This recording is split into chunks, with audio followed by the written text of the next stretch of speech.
Hi, I'm J.R. Granatelli from Granatelli Motorsports in Oxnard, California, and today we're going to install our 1G for 2G suspension package on an 85 notchback. We have a ton of suspension for this car. Granatelli Motorsports has always been known for our suspension and our performance electronics, but our strength has always been really in the Mustang, especially the Fox chassis.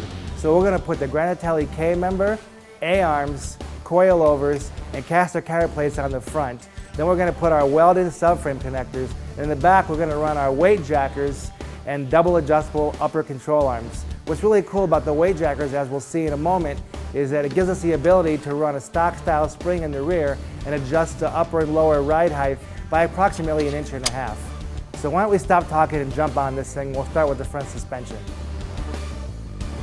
Our 1985 Mustang Coupe needed some serious help up front, and Granatelli Motorsports had an upgrade package to improve our handling in one shot. We began with the welded subframe connectors. They connect the existing frame rails and help strengthen and improve the rigidity of the unibody Mustang. Then we removed the stock front suspension components, the brakes, spindles, springs and A-arms, with that stock heavy K-member being the last thing to go.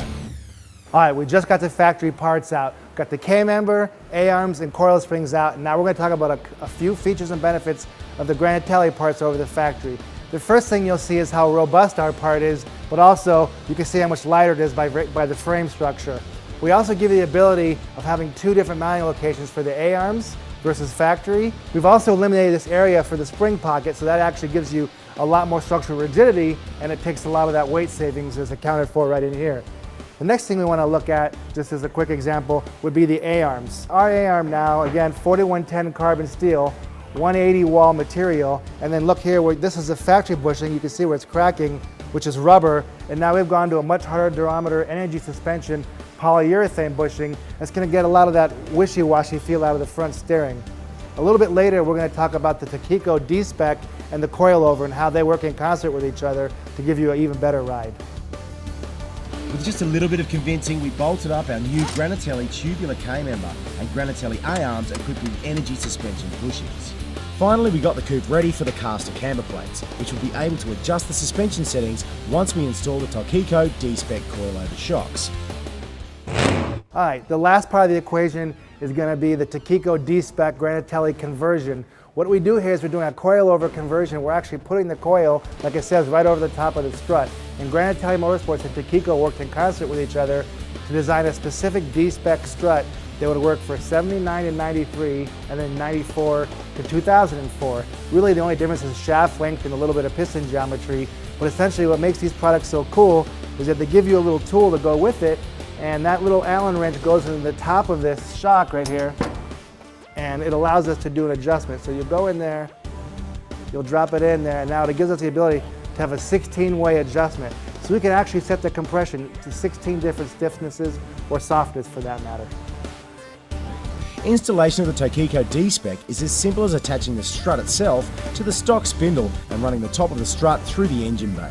Of course, after bolting in the strut, it was time to reinstall the factory brakes. No modifications were needed when reattaching the stock components to the newly modified front end.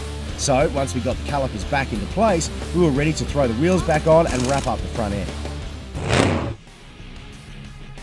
Okay, we finally got it. We did the K-member, A-arms, coilovers, caster counterplates, subframe connectors, and now we've gotten back to the weight jackers and the double adjustable rear control arms.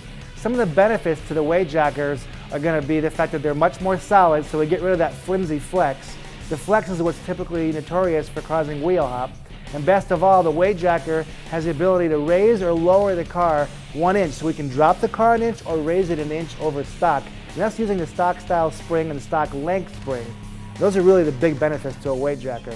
In terms of the double adjustable upper, by running an adjustable upper control arm, what that allows you to do, again, it gives us a much stiffer stance, so the car has less flex to it, but also the factory control arm on the upper is a solid bushing front and rear. We went to a spherical front end, so now when the rear end goes around, it's allowed to float. It still keeps the tires perfectly flat. But most importantly, the benefit to a double adjustable upper is it allows us that pinion angle.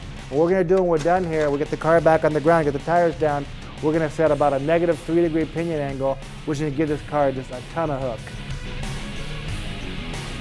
That wrapped up our GMS suspension installation, with total weight losses being over 50 pounds from stock.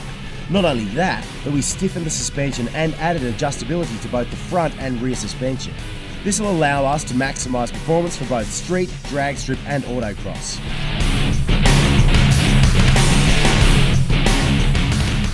Alright, when we got the car off the lift, the first thing I noticed is how aggressive the stance was. You know, we lowered this car 1.5 inches. Under hard braking, brake dive was virtually eliminated, but where this car really shined is under hard corner. This thing basically stuck to the road on all 4 tires. No more slipping and sliding out of the rear end.